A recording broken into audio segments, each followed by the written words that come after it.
we are continuing with regression diagnostics. So we will check for unusual and influential data. We check for normality of residuals. We check for homoscedasticity of our residuals. Then we check for the linearity of our model. So let's start. The other time that we were talking about the analysis of variance, we discussed an issue, and that's the issue of the outlier. So we said the outliers are strange data sets that have peculiar characteristics. They are far away from others. They tend to stand alone, and then you have to really check what might have caused that before you decide to retain that particular data set or to remove it from the analysis.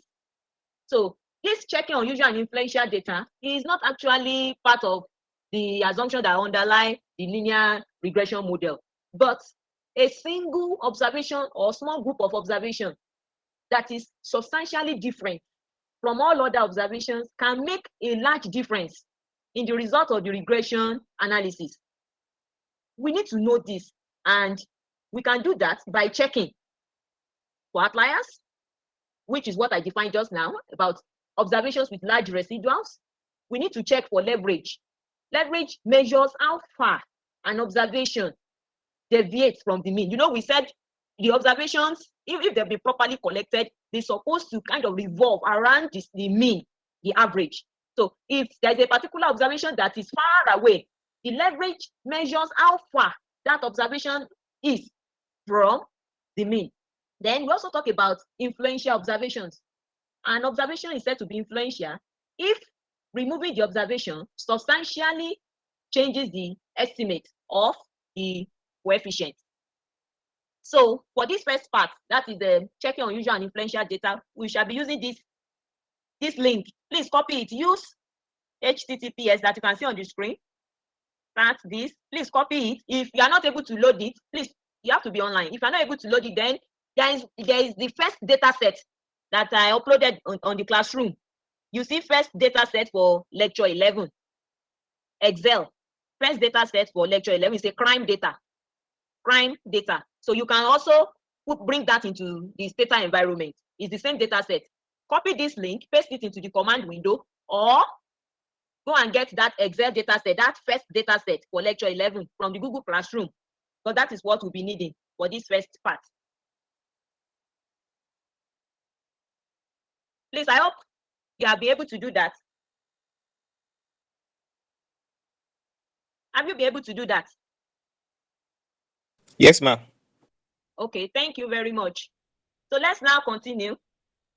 From the data editor, you can see that there are 9 variables there, 51 observations. 51 observations. So the first thing that we need to look at is to try and explore the data set. Look at the scatter plots of crime. Crime is our dependent variable. Scatter plots of crime against each of the predictor before the actual regression analysis. Why? Because we want to have some ideas about some potential problems. So for instance, if we say STATA,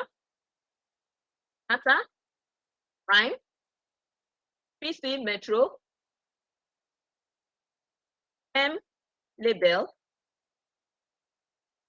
fit.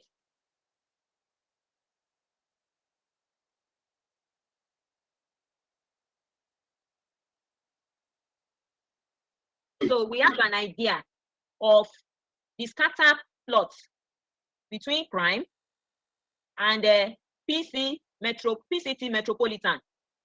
If we look at this graph very well, you see that point up, DC. We know we have labeled those points. So DC up is far away from others. So that's an outlier. Let us also try another independent variable, scatter, prime, then poverty, M label, 8. Again, if we look at it critically, we see DC. We also see LS, another one MS, and another one WV. Those are the states. They seem to move away from others. The last independent variable scatter, prime, single, then M label.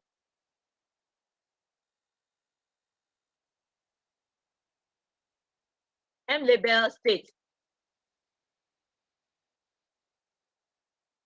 Sorry.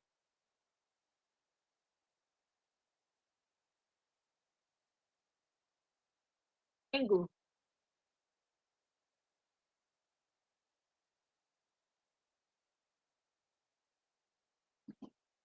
So this is another scatter plot. You can see the DC far away from others. Then we have MS also, kind of different from others, and FL too. So this preliminary exploration has given us an idea of how the data set looks like. You know, we said that we should learn to familiarize ourselves with our data set first before we even begin the proper analysis. So now all the scatter plots suggest that the observation for state is equal to DC, that's a Washington DC, is a point that requires extra attention. That DC requires extra attention because it stands out away from all others. So now let's go to our regression. We say regress prime, PCT, metro, poverty, then single. This is the output. So from what we have before us, we need to identify the outliers. And let us first examine the studentized residuals as a measure of identifying outliers. So we will pass through studentized residuals. So after this analysis, we go to post estimation. So let us predict our studentized residuals. So we say predict R student, predict R student. Let's check that. Predict R student. You can see that R has been added in our data editor. You can see that R has been added. That's the studentized residuals has been added. So let us now sort R. Let us sort R. Sort R. R has been sorted. After sorting R, we need to know those that are very large and those that are very small. You know, from the graphs, from the scatter plots, you see that some are far away and some, those that are far away, they have high values, distant from all others, and some have very low values, distant from all others. So we need to know maybe the 10 largest and then the 10 smallest residuals, standard and studentized residuals now. So let's list SID, state, then R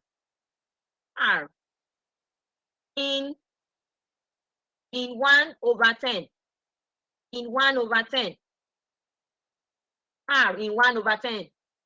So we have that. Let us also list the last 10 observations.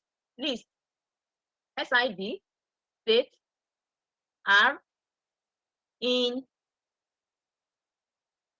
-10 over L, small letter L. So we have listed now. And if we check very well, we will see that from the first part, the 10 smallest, we will see MS, state MS, minus 3.57. Then we will also see from the last 10, DC, we will see DC 3.76, very large. We also have FL 2.619 also.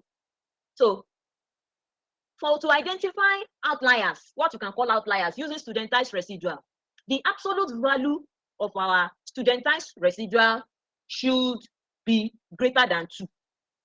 That's a rule of the thumb. The absolute value of our studentized residual should be greater than 2. So if we look at what we have done now, you see that DC qualifies, that FL qualifies, and that MS also qualifies because the absolute value of all these are greater than 2. So now let us list. Let us list them. List R, state, crime, PCT, metro, poverty, then single. If absolute value of R is greater than 2.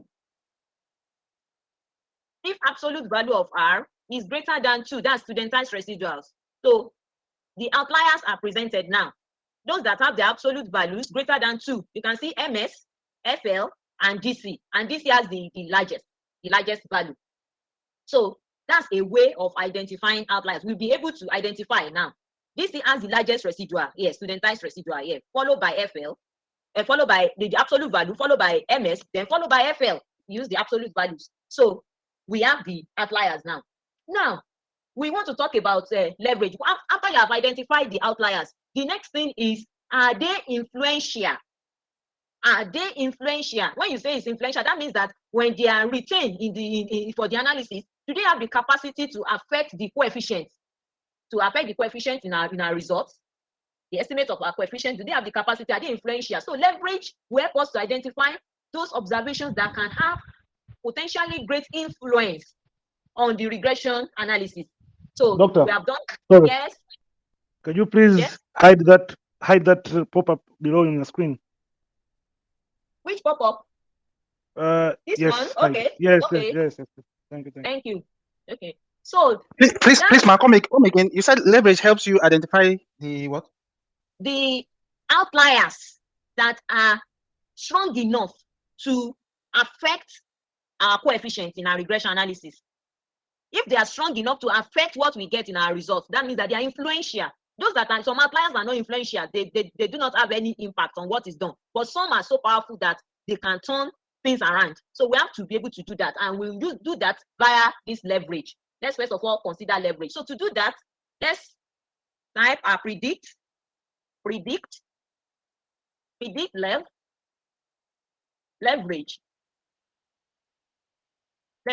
predict leverage. If we check that, you see that it's already there. So after that, let's sort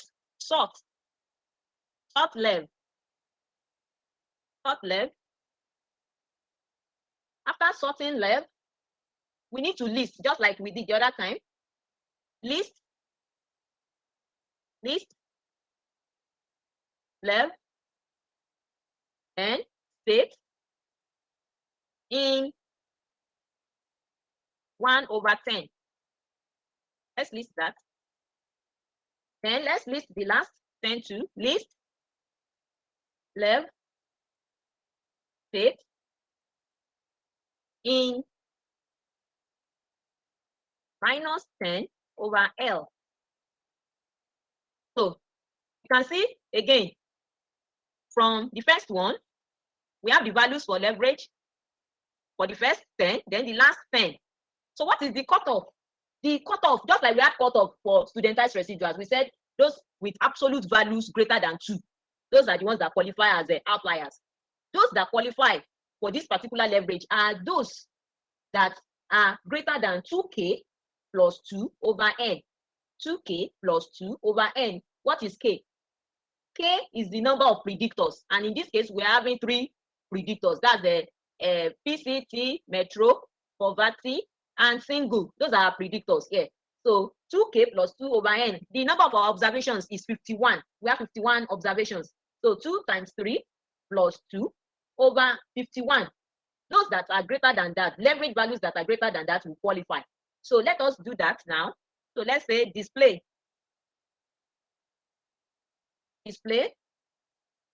2 times 3 plus 2/51. That's our value for that.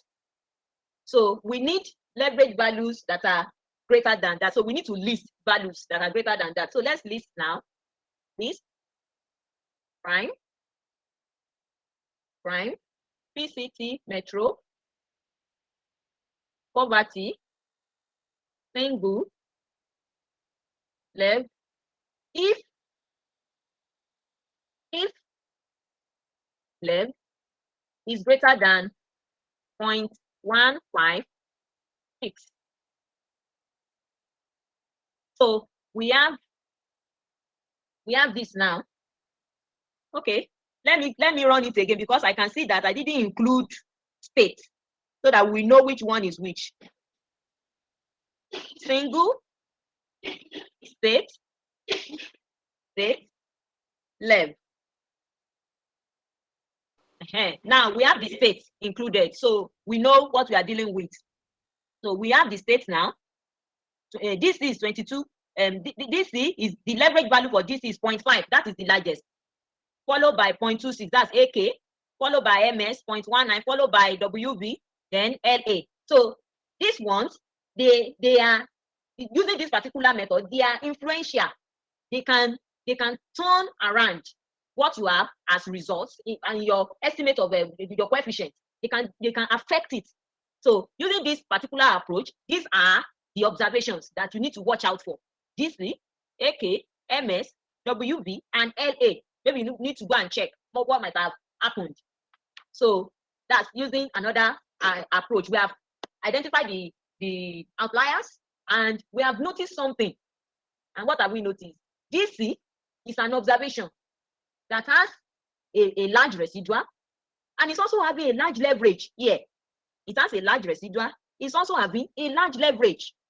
So that means that DC is a cause for concern. Even though we have others, it's showing us with what we have been doing that DC is highly influential. Let's us look at another way of handling the matter. Let us look at another way of handling the matter. And that way is by the LBR2 plot. That's leverage versus residual squared plot. Leverage versus residual squared plot. Before I proceed, do you have any question on that? Any quick question before I proceed, please? Hello, just a quick question. Okay. K does not include the constant beta naught. Beta naught.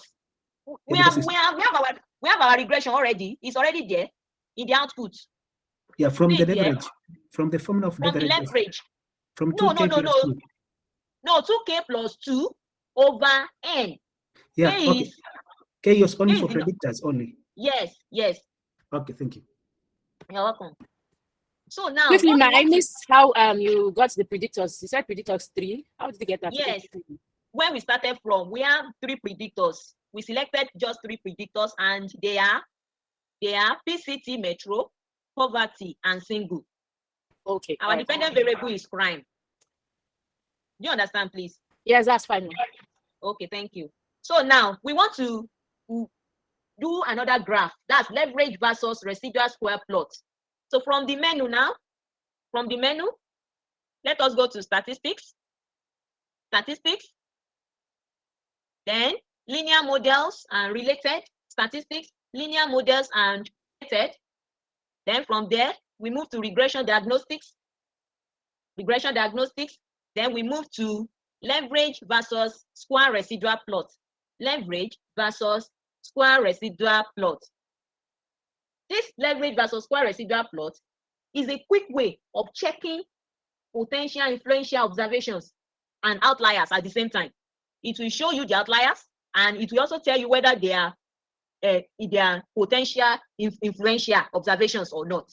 You know, the other time we passed through the studentized residuals to identify our outliers, and then we use the leverage to tell us whether they are potential influencers or not. So, but this particular plot will give us the results for the 2 at the same time. So let us click now. We are there from statistics to linear models and related to regression diagnostics to leverage versus square plot residuals. So if we click that, we see this window, LBR2 plot. So let us go to plot. When we click that plot, we will see plot type, scatter plot. Let us just click marker properties. When we click that marker properties, you see another window. So let's go to add labels to markers. check that box beside it. Just check it. Add labels to markers. Check it. Underneath, you see variable. You see variable. So go to the arrow there, click it, and select state. And select state. The whole idea is we want our markers to be labeled, just like we have been doing. If you check the scatter plot, you notice that we try to label those points so that we know which one is which. We try to label them. So it's the same idea here too. So we try to label so that we know that DC is for Washington DC, this one is for Arkansas, this one is this one is that. So that's the idea. So add labels to markers. Under that, you see variable, select state, then click accept, then click submit. So you can see the graph now, the LVR2 plot, the LVR2 plot. And we can easily see that DC has the largest leverage and MS has the largest residual squared. MS has the largest residual squared. You can see the outliers.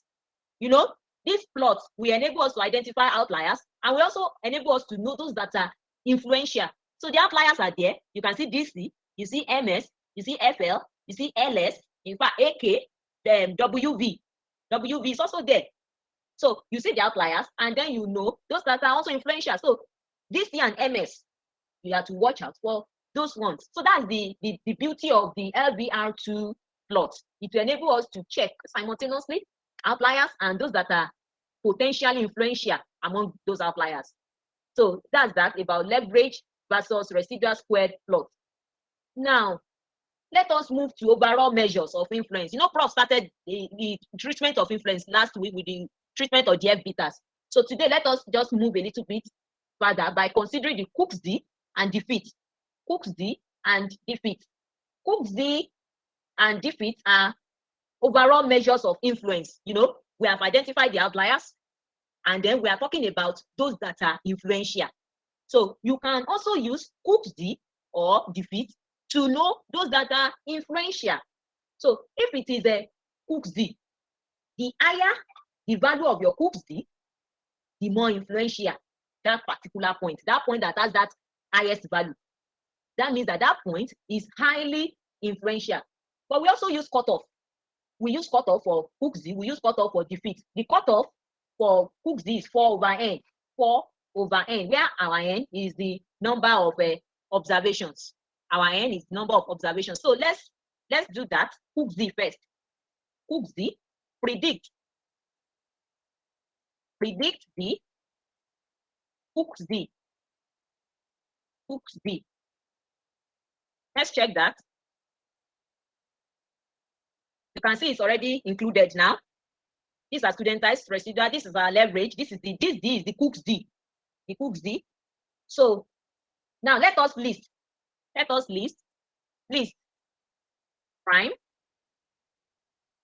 PCT metro, poverty, single, state.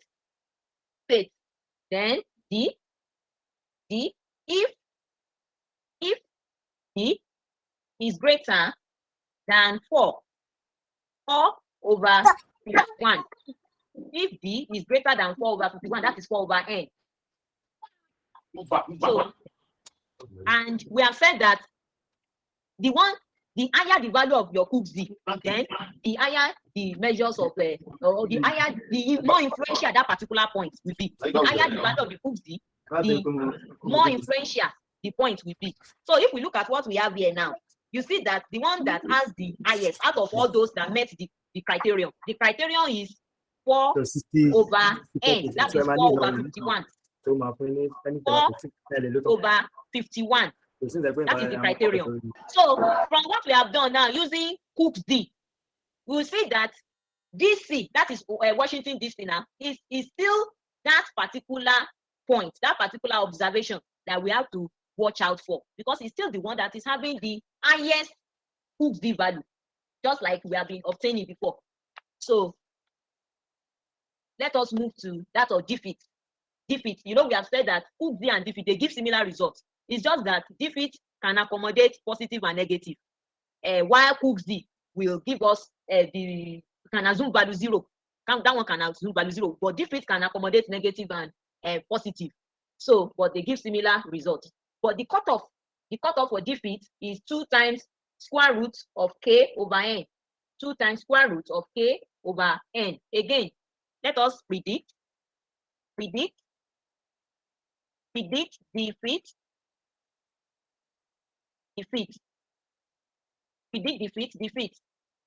Let's check that. You can see defeat has already been added now. Has been added. So again, let us list crime, PCT, metro, poverty, single, state, defeat. If the absolute value, because it can accommodate positive and negative, absolute value of defeat is greater than 2 times the square root of 3 over 51. 3 over 51. So this is from defeat now. You can see that we still have our DC having the highest defeat value with the condition. DC still has the highest defeat value. That means Washington DC. So what we have done now with all this, we started with exploration before the real analysis. We explore using our scatter plot. We were able to identify DC and some other observations. Then after our analysis, we conducted post-estimation tests, and we identified DC as one of our outliers, not just one of our outliers, as a highly influential outlier based on all these things that we have done. We identify as an outlier. We use leverage. It came out as an influential outlier. We use Cook's D and defeat. It also came out as highly influential. So later on, we will run the analysis and remove that observation and see what happens. So, but next now in our lecture notes, we have the rules of the thumb for the measures. You know, we have been using them. We have talked about that of leverage, as in your observations, the leverage, if it's greater than the left values, if it's greater than 2k plus 2 over n, the studentized residuals, the absolute value of the studentized residuals should be greater than 2. Cook's D, that Cook's D should be greater than 4 over n. If it's greater, then it qualifies. Then we have defeat, should be greater than 2 times square root of k over n. Then we have the F beta, should be greater than 2 over square root of n. N is number of observations, k is the number of a predictor. So that is that on the use of overall measures of influence, the use of Cook's D and defeat. So, do you have any quick question on that before I proceed? Yes, ma'am. Please, how can one do the defeats manually and that's Cook's D?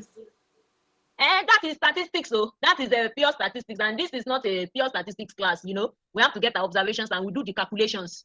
So that's the manual. So, and this training is not for that.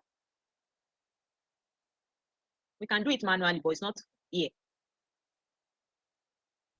Like my mean on STATA without using commands. Okay, using the menu. Yes. Well, I just prefer to use this command, but you can explore anyway. You can explore. I've not explored it. I have not explored it. Okay, ma'am. Thank you, ma'am. Okay. So let us move to another plot. And that is the added variable plot. The added variable plot. Added variable plot. That is the AB plot. It's also used to identify influential points. It's used to identify influential points. So it's called added variable plot because it can also be used for variables that are not in the model. So if you have your regression model, you can use the added variable plot for variables that you have not included in the model. What will it do? It will give you the coefficient so that you will be able to say, okay, if I have included this thing in my model, this is the coefficient that it will have come out with. This is the coefficient it will have come out with. So that is one of the advantages of the added variable plot. So if we want to do that now, we will move from statistics to linear models and related, from linear models and related to regression diagnostics, from regression diagnostics to added variable plot, When we click that, we see that window, AB plot, it will come up. The AB plot will come up. So under the main now, that is what we can see. Let us click the one independent variable. And under that, we see that arrow there. And let's select maybe single from one of our predictors. You know, we have 3 predictors. Let's select single. Then let's move to plot. Under plot now, you let us click marker properties. When we click that, we see another window. And let's go to add labels to markers. And then under that, we see variables. Let's select state. Then after that, we accept. And then we submit. So this is the AB plot. You can see the command there. The AB plot, single M label state. So if we look at that, you see that DC again is an outlier. You can see AK, you can see MS, you can see FL. So that's using just one independent variable. So we can go back and see what happens if we use our PCT Metro. This is the graph. You see FL, DC, LS, MS also. You see MS. We can also go back. We can go back again and move to poverty. Again, we see C, FL, DC, WV, LS, MS. So those are the potential outliers. The outliers that we have been able to identify. So if we don't want to do that, independently, as in each AB plot, single AB plot, PC Metro, AB plot, poverty, we can combine it. We can combine and say AB plot, M label state. We can combine.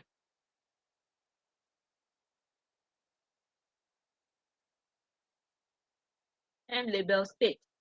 So you can see that the 3 predictors have come out and they have been labeled. The graphs have been labeled, and we have been able to. The first one here is PCT Metro.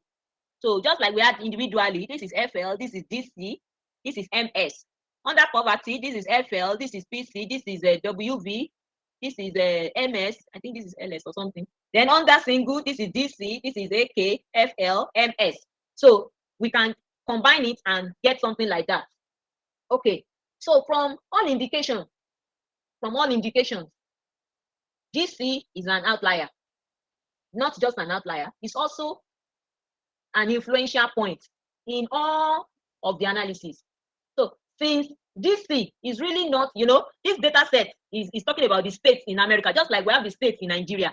Just like we have states, we have 36 states plus Abuja. So we have those 50 states plus the Washington DC. So when you are dealing with an outlier, you decide now that am I going to retain it?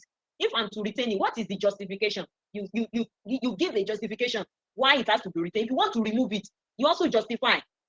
Why you have to remove it. Maybe it was an error somewhere, and you have not been able to rectify the error or something. You must be able to justify. So one of the justifications for this particular data set is that the whole analysis is about state, if the O-level analysis is about state, and this is giving us problem, this is not really, you cannot call it a state. It's like a territory, just like you have the federal capital territory. You cannot really categorize it like give it the status of a state. It's not a state. So you can justify and say, this is not a state, we can remove it. Why do we want to remove it? Because we know that it's highly influential based on our test, and it will affect. So let us see now why we say we should remove it. Why we are saying that we should remove it. So now let us do the regression. Let us do our regression. You know, we have done it before. We have done it before. So the output is still here now. But we want to, this is the output. Let us note those coefficients. We have the coefficients here now for PCT metro, for poverty, for single. Let us now remove that DC. We want to remove that DC. So we say regress, prime, PCT metro, poverty, single, if state is not equal to DC. If state is not equal to DC. So we have removed that now by saying if state is not equal to DC. So let us now check our coefficient. Let's check our coefficient for PCT metro now. Before we had 7.828935. Now it has reduced to 7.712334. For poverty, before we had 17.68024. Now we have an increase, 18.28265. For single, before 132.4081. Look at what we have now for single, 89.40078, which is very, very large. It's a very major difference in that particular single. So you can see that as expected, just as we have been saying, that this thing was able to make a large change in the coefficient for single, dropping from 132 to 89.40. You can see that that's a major drop. So that is what a potential an influential outlier can do. That is why we have to be careful in our data entry procedures, in the way we handle the data set, so that we don't introduce errors that can become something like that. Do you understand, please? So that's what an outlier, influential outlier, that is what it can do. It can alter. So now that it has been removed, you can see what has happened to the result. So this is not the only outlier there. The other ones that have been identified as influential, those that have been, we can take them one after the other and do something like this and see what comes out, so that we now know what to do. So I think that's that on the issue of that DC. But you know, the other time we said that AB plots, we are still on AB plots. AB plots, we said even if you have not included a particular variable in your analysis, if you use this AB plot, it can give us the coefficient, and that gives us an idea of the importance of that particular variable. So now, if we say regress, to check that, let's say regress prime, PCT metro, poverty, single. We have our output, and then PCT white is not part of the explanatory variables, but we want to use the AB plot to get the coefficient. We just say AB plot, PCT white.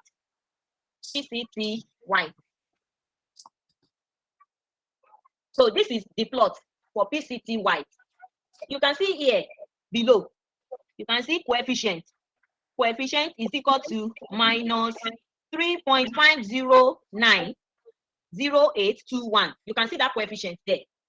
So that is the coefficient that will come in our analysis if we have included that particular variable. So what is the advantage of this? It enables us to just see that, what if I plot this AB plot? It will give me an idea of what to expect. So if we now plot the same thing now, if we plot and we include that PCT white now, we include that PCT white, we include it. You see that we are getting the same result.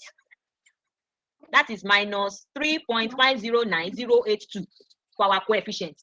So the advantage of that AB plot is that we can add a variable that has not been included in our analysis. When we add it, it will give us the coefficient, and we can have a feel of what it will, how it will perform if it's included in the model. Oh, yeah, now. So that's about the added variable plot. So, any quick question before we move to another part? Yes, ma. Yes. Ma, when you are checking the performance of the model, are you not to consider the R square? Yeah, we consider the R square, but that is not our focus as far as this discussion is concerned. Do you understand? Sorry, ma, I didn't get it. Naturally speaking, when your output comes out, you consider all those probability greater than F, R square, adjusted R square, root M. You consider them, which we have done. We did that last week. We have done all that last week.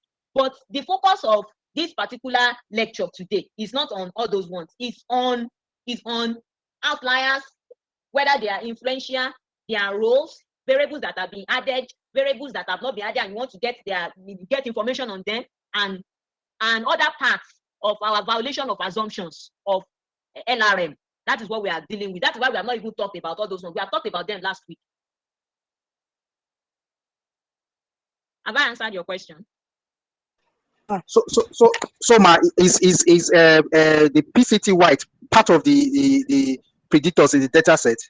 No, that's what we are saying. That is what we are saying. It's not part of the predictors, but the added variable plot has that advantage that even when it's not part, you can say AB plot PCT white. Do you understand? You know, when we started, PCT white was not included at all. But advantage that AB plot has is that that variable that you have not included, but you are thinking that if I include it, maybe something will happen.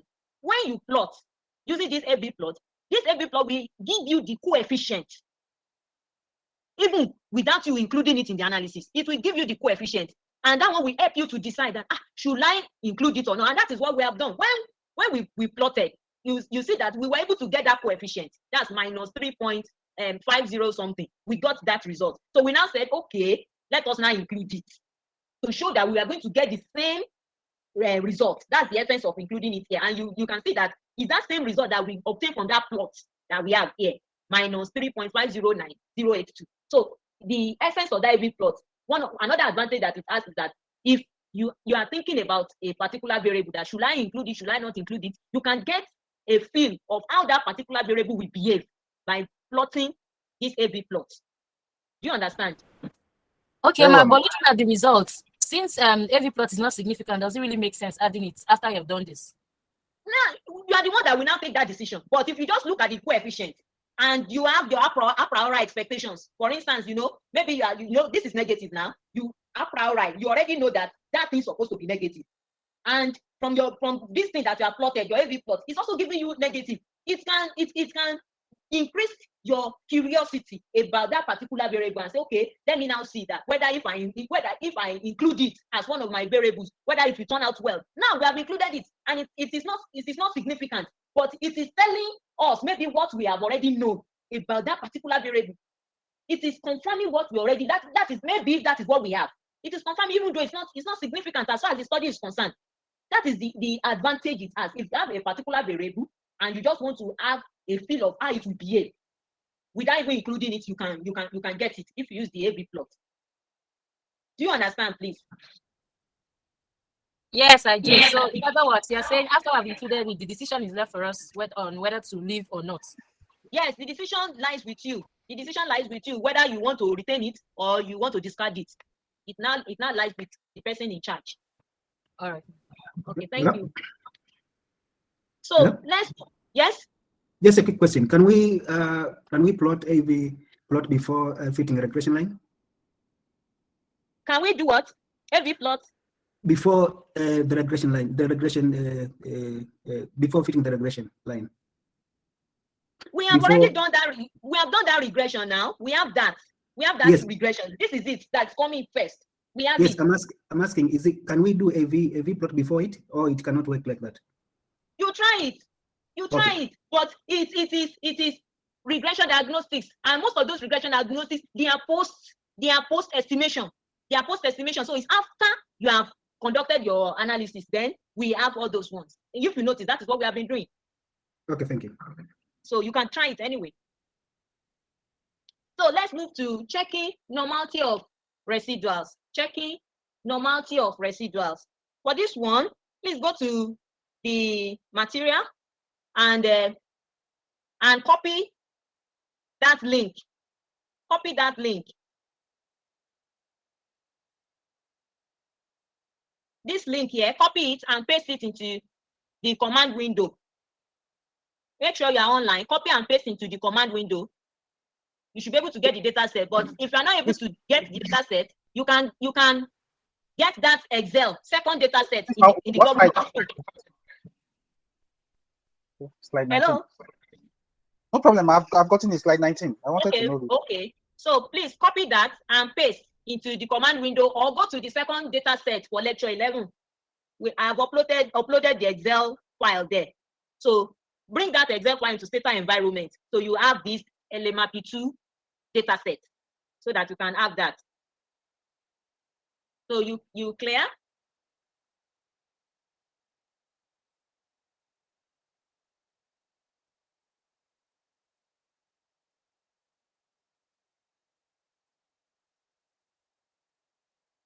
So this is the data set. There are 22 variables, 400 observations, 400 observations there. So that's what we want to work with here. So checking normality of residuals. You know, the other time too, under our analysis of variance, we did something like that. So you have the codes there. You have the codes for normality of residuals. We have the K density R. You know, we have to first of all run our regression. When we run the regression, then we get our residuals. That's post estimation now. We predict R, you get the residuals from there. You get your K density R, you get your P norm R, that's PP plot. You get your Q norm R, that's QQ plot. Then you get your Shapiro wheel for R2. Everything is for normality of residuals. We treated that the other time. You know, we said those residuals should be normally distributed. So for this too, if you want to pass through the menu, for the K density R, you know, the K density, we give us that kernel. And then we will have another plot, that is the normal plot, to be able to decide whether it's normally distributed, the residuals, whether they are normally distributed or not. So let's go from our regression now. We regress, API 00, that's our dependent variable. Then we have meals. Then we have ELL, then we have EMER, EMA. We have that. That's our what we want to regress, and this is the output. So just as we've been saying, after this now, post estimation will now get our residuals. Predict our residual. You get that? And if we check, yeah, you see that it has been included. The residuals have been included. So now, for the K density R, let us go to graphs. Graphics. Go to graphics. From graphics, let's move to smoothing and density. Smoothing and densities. From there, let's move to kernel density estimation. Then you see another window coming up. Under that, you see variable. Main, you see variable. Select R, that is our interest. R is our interest. Then you move to density plot. Under density plot, you will see another density plot. You see add normal density plot, add a student C density plot. So check that box, add normal density plot. Then you submit. You can see the graph now. You can see the normal one. Then you can see the kernel density estimate. So if you want to decide based on this now, you can decide that the residuals are normally distributed based on this. So that's a way of handling the matter. You can also decide to pass through the PP plot. You can decide to pass through the PP plot. So for the PP plot, from the menu, you go to statistics, summaries, tables, and tests. Then you move to distributional plots and tests, Then you move to normal probability plots standardized.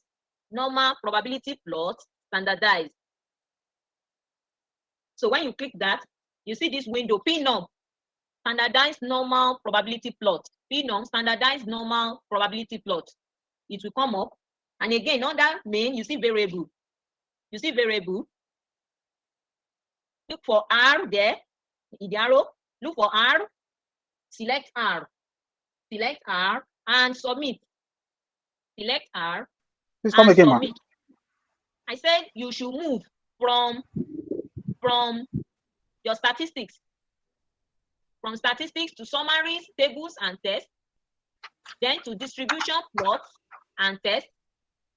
Then to normal probability plots, standardized. You click that. When you click that, it will bring out that window. That window will come up, this PNOM window, standardized normal probability plot. So the first thing there, the first item there is main. And under that main, you can see variable. Look, that arrow down, just click it. You see all those variables. Select R. R is our interest. Select R. Once R is selected, then you submit. So it gives us that graph, this particular graph.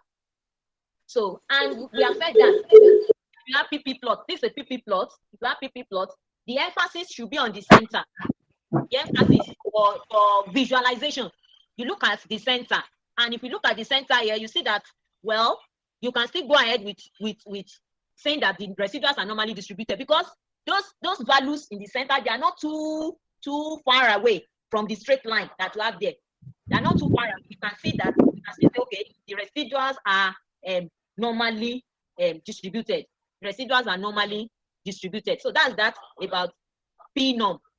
We can also do the same. Hello? Yes, ma'am. Please, can you go back a little? I think after the predict R and residual, and then the K density R, from there, I didn't get the rest of the things. You first of all regress. Have you done the regression? Rest, ma'am. Yes, you have done the regression. Yes, ma'am. After the regression, then predict R, residual. Have you done that? Yes, ma'am. Then after that, now you now go to graphics. You go to graphics for the K density. For the K density R, you go to graphics. From graphics, go to smoothing and densities. Have you located that? Yes, ma'am. Smoothing and densities. From smoothing and densities, go to kernel density estimation. So under main, you see variable, select R there. Then move to density plots and check that this box, add normal density plots, and then you submit. That will give you the first graph. Have you gotten it? Yes, ma'am. Okay, can I proceed now? Yes, ma'am. Okay, so what we want to do now is the QQ plot. The QQ plot. So from the menu, you go to statistics, summaries, tables, and tests. Move to distributional plots and tests. Then normal quantile plots. So you click that. You see the window, QNOM window will come up. QNOM, quantiles of normal distribution plots. That window will come up. Then you see under main, variable. Again, click that arrow and scroll down to select R. After that, just submit. And you see the QQ plots. You can see the QQ plots. And just as we said the other time, the emphasis for QQ plots should be on the tails. You check the tails. From the tails now, you can see that it's not that those points are exactly on the line. They are not exactly on the line. Not all the points are exactly on the line. but at least you can see that they are not too far away from the line. So you can still maintain that the residuals are normally distributed. You can still maintain that they are normally distributed. So that's by way of plot. When you plot the plot, you visualize and then you decide whether what you are looking at is severe or not. Whether you can just accommodate it and just continue, or whether you need to do some other things to the data set. Maybe you transform or some other things. So the last one under normality of residuals is the Shapiro-Wilk test for normality. Is the Shapiro-Wilk test for normality. Shapiro-Wilk test for normality.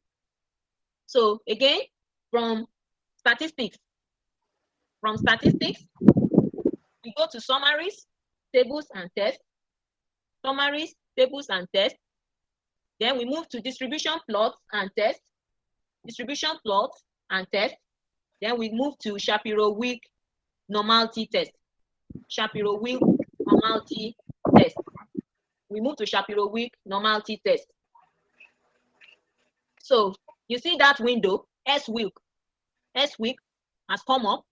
So you have main, then you have bind, stroke if, stroke in. So under that main now, again, you click that arrow on the variables and select R. Select R. Select R, and then you submit. Select R, and then you submit.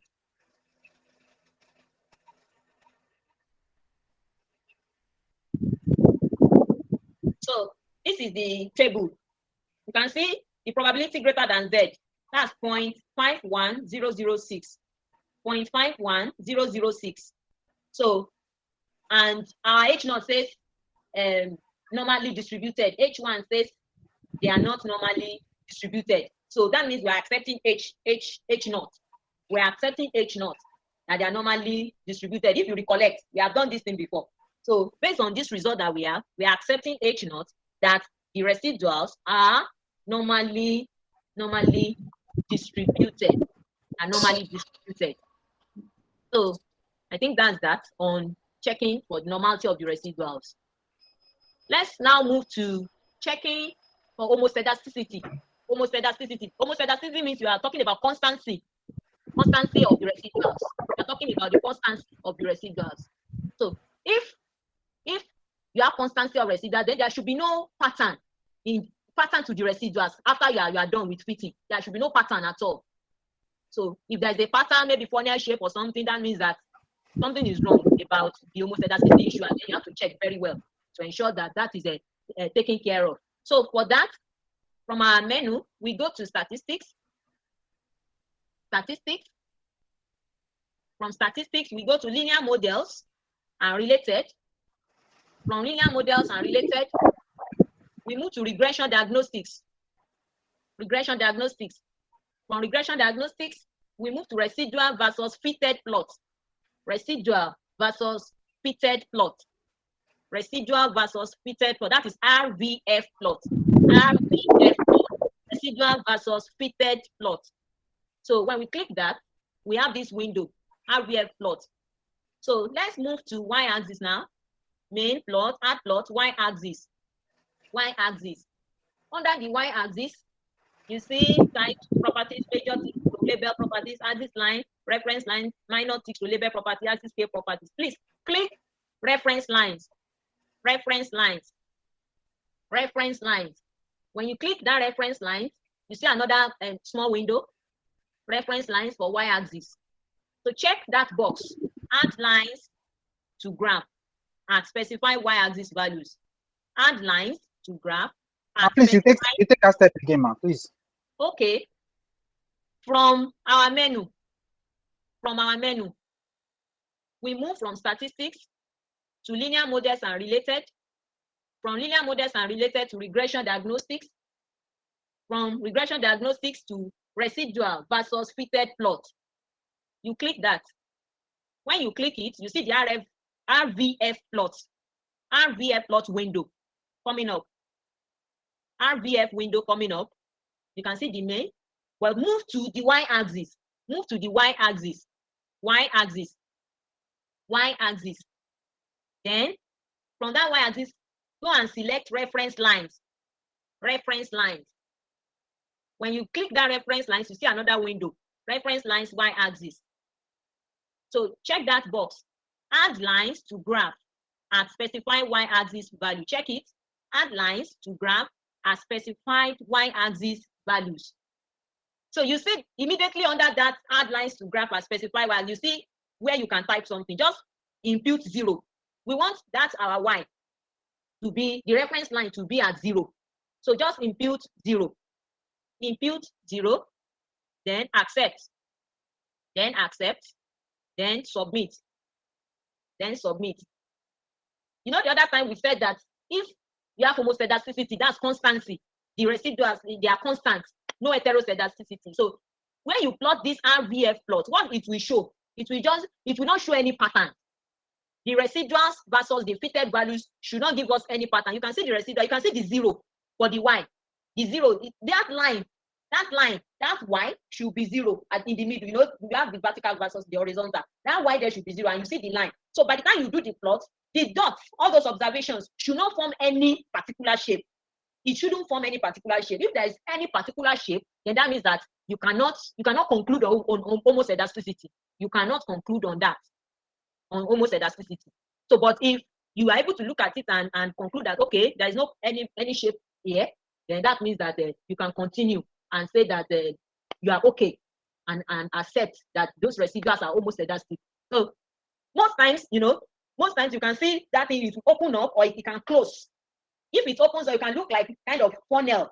The observation will just open up, at times it will close. But what we can see here, we cannot really pick any particular shape to this thing. We cannot really fix any particular shape. So we can still conclude that the residuals are homoscedastic. They are homoscedastic. So that's the work of the RVF command, RVF plot command. That command, RVF plot command, that is the work. And you can see the something there, RVF plot, y line 0.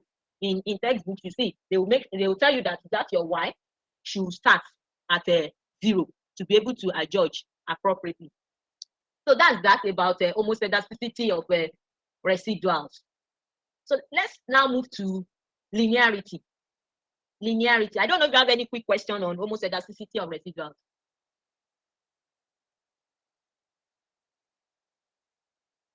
Okay, that means I can continue. Can I continue? Yes, ma'am. Okay, thank you very much. So let's move to checking linearity. You know, we are under linear regression models. We should be able to say that we are able to actually establish that linearity. We should be able to establish that linearity. So we have simple regression, we have a multiple regression.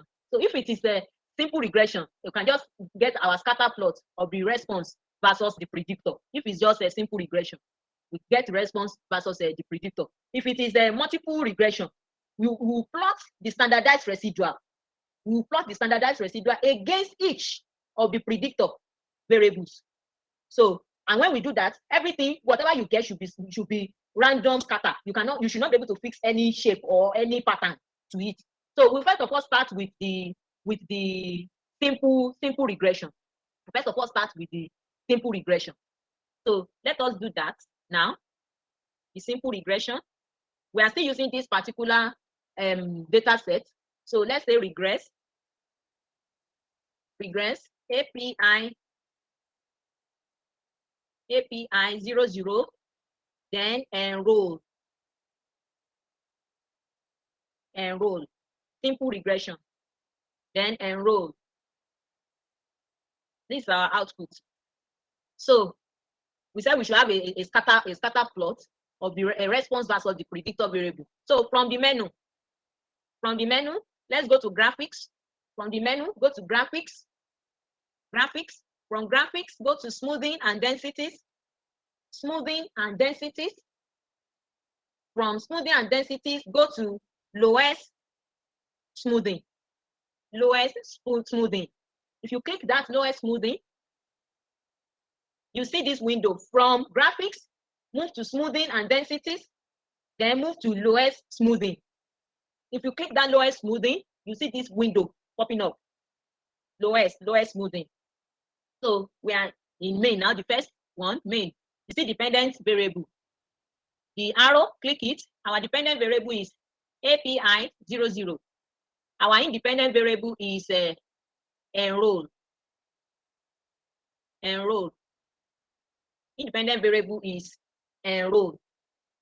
Then we will now move to add plot.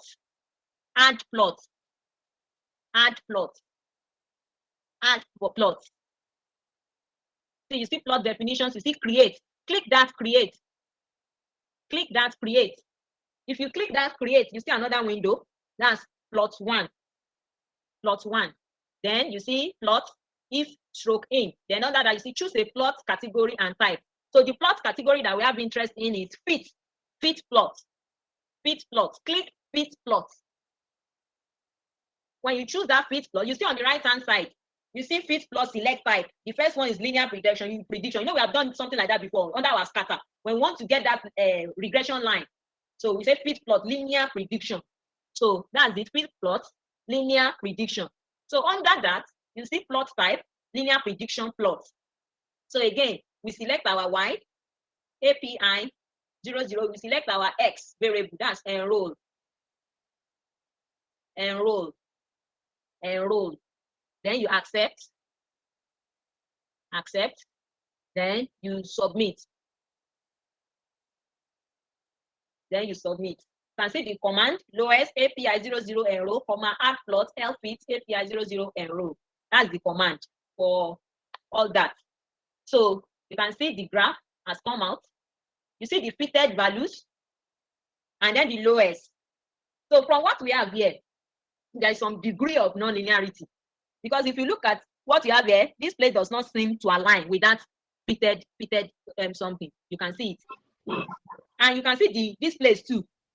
It deviates seriously from the fitted. So there's a kind of a non-linearity for this particular simple regression, this particular example. So if you want to talk about this, I think something should be done about the maybe transforming the variables to establish a better output for this particular graph. So that's how to handle that of a simple regression. Okay. Then if we go to multiple regression, let's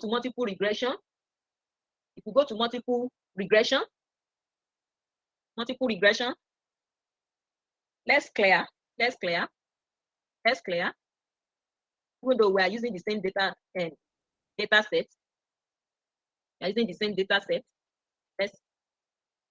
let's clear. Okay.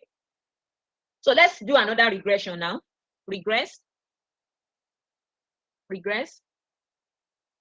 API 00, then mills, then sum underscore COL. This multiple regression. API 00, that's our dependent. Then we have the dependent mills and sum underscore COL. So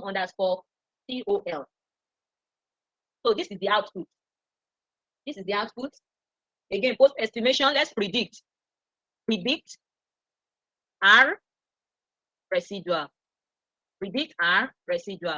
If we check that now, you see that the R has been included.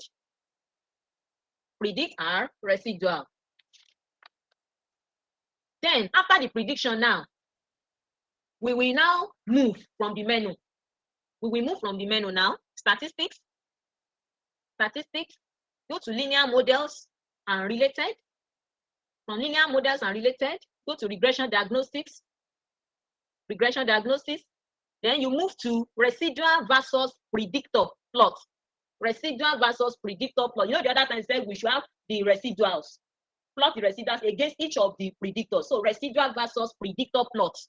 That is what we are going to click. From statistics, move to linear models and related. From there, move to regression diagnostics. From there, move to residuals versus predictor plots. When you click that, this window, RVP plot, will come up.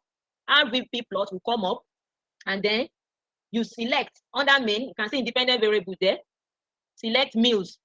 That's the first one. You know, we have mills and sum underscore call. So the first one is mills. Then submit. you can see the command RV plot mils. You know, if something says the residual versus each of the predictor plots. So RVP plots mils. Then we do the same for RVP plots sum call. So if we look at what we have here, you see that it's like something is opening up from the start is kind of expanding and opening up, but it's not that it's obvious like that. It's not so obvious, but you can see something like kind of opening up a little. You see, kind of opening. So that's the first one. Let's look at the second one. Let's change it to sum call. Sum call, then submit. See the second one too. It's like something is kind of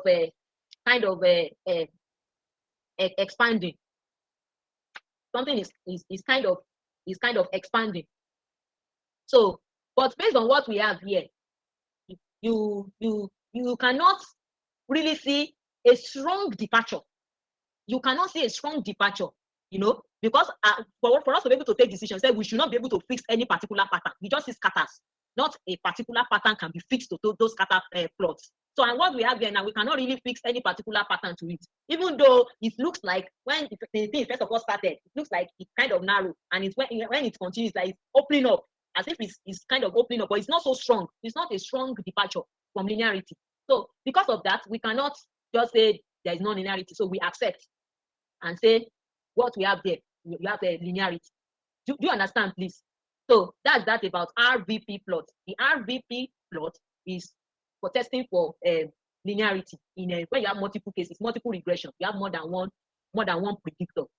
Okay, if you want to check again for linearity, we can also use the component plus residual plot. We can also use the component plus residual plots. Again, from our menu, statistics, linear models and related, then move to regression diagnostics, then you move to component plus residual plots.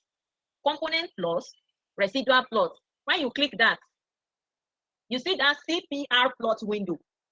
CPR plot window has come up. CPR plot has come up. Okay, so under that, you still see independent variable. Independent variable. Again, select mils. Select mils. Then move to options.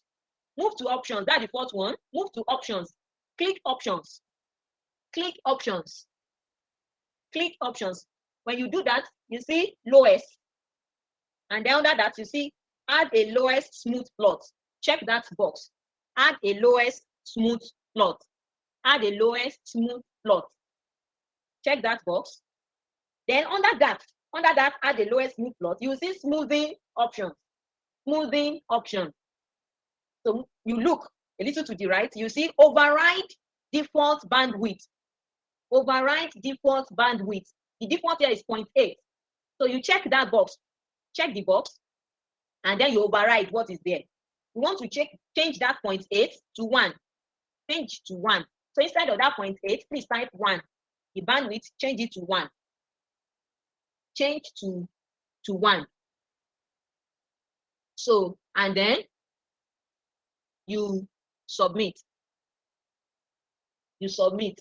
So that is for component plus residual plots. It's also to check for linearity. So the first one that we have considered now is for mils. You know, we have mils and sum call under our multiple regression. So if you look at this one now, you see that you can talk about linearity, because all those observations seem to align. They seem to align along that, to follow that particular line that you have there. You can say, okay, there is linearity. We can do the same for the second independent variable. That is sum call. Sum call. Look at the second one now. When the thing first of all started, you can see the line. The lines, there are some alignment here. You have some alignment, but later it's like the thing.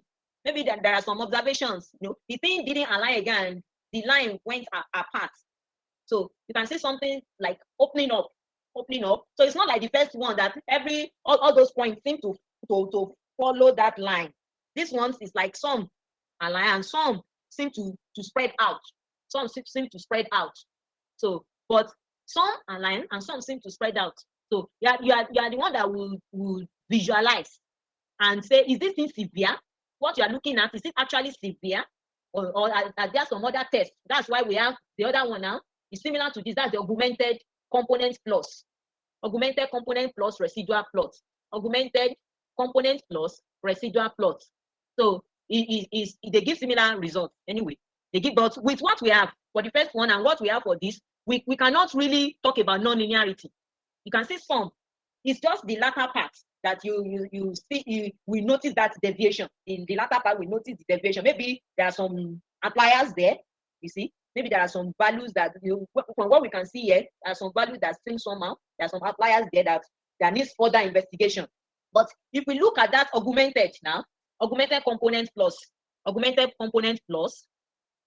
the same thing. For the same thing, again, we go to statistics. Linear models and related. Then we go to regression diagnostics. From regression diagnostics, we move to augmented component plus residual plot. From statistics, move to linear models and related. From there, move to regression diagnostics. From there, move to augmented component plus residual plot. And you click that. Again, you see that window. Under the independent variable, select meals. Select meals. Then move to options. Options. Under that, you see lowest. Under that lowest, you see that box. Add a lowest smooth plot. Add a lowest smooth plot. Check that box. Check it. Add a lowest smooth plot. Then again, move to override default bandwidth. Move to override default bandwidth and check the box. Check the box. Change that bandwidth to 1. Change it to 1. Change to 1. And then submit. So you can see that it's like the first one. It's like the CPR plot. It's like the CPR plot for meals. So you cannot reject linearity here. So if we do the same for that sum call,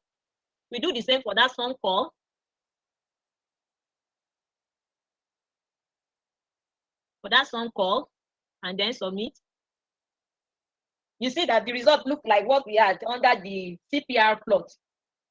So you cannot really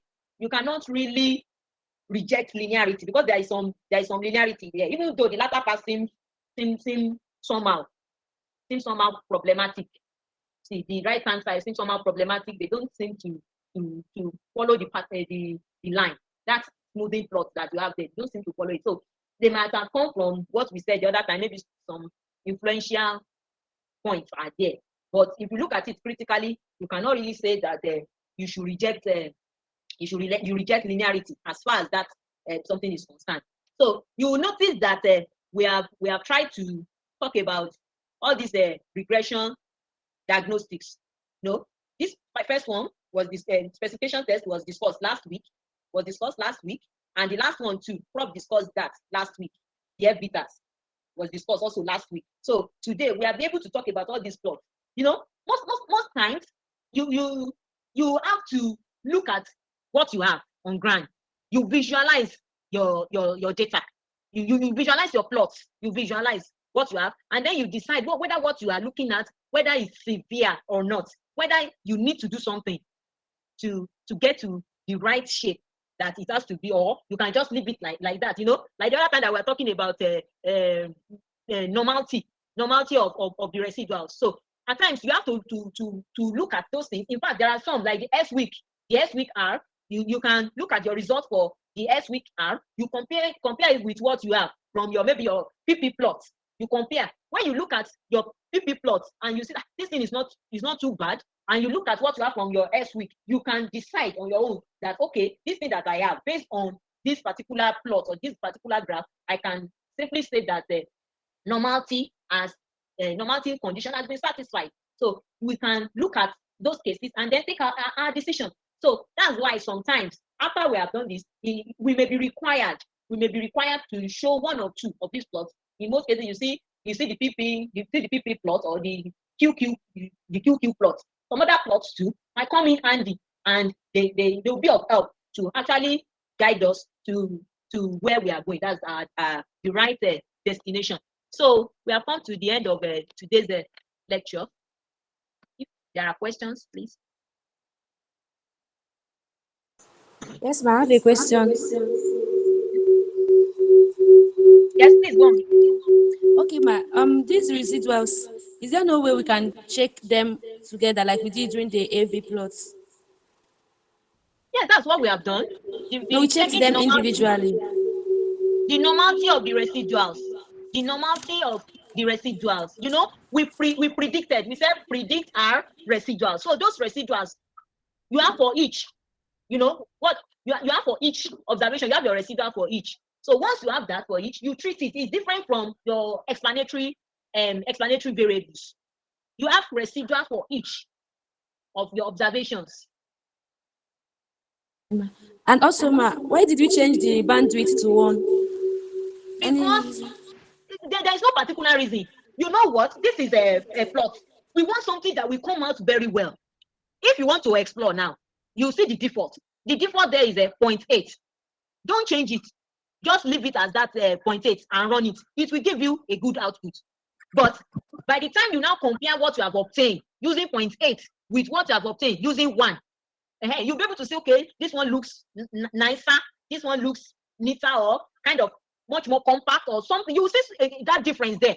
You know, that's why most times there is that flexibility when it comes to the issue of graphics. You have flexibility to say, let me change this one to this, let me change this one. You have flexibility to say that this is how I want my graph to look like.